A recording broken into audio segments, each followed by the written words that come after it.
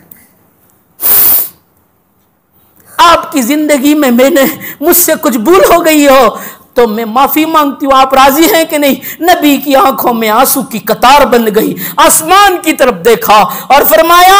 الہی فرش پر تیرا محمد خدیجہ سے راضی ہے، عرش پر تو بھی اس سے راضی ہو جا۔ یہ زندگی نبی کا دامن پکڑنے سے، نبی والی زندگی اپنانے سے ہوئی ہے۔ آپ کو مجھ کو بھی یہی پیغام ہے، نبی والی زندگی اپنا لو، نمازوں کا اہتمام کرو، نبی والی زندگی اپنا لو، اپنے سماج میں، معاشرے میں، زندگی میں، وثاقتہ میں محمدی بن جاؤ، اللہ ہمارے ساتھ ہو جائے گا۔ اللہ ہمیں عمل کی توفیق عطا فرمائے۔ وآخر دعوانا ان الحمد للہ رب العالمین۔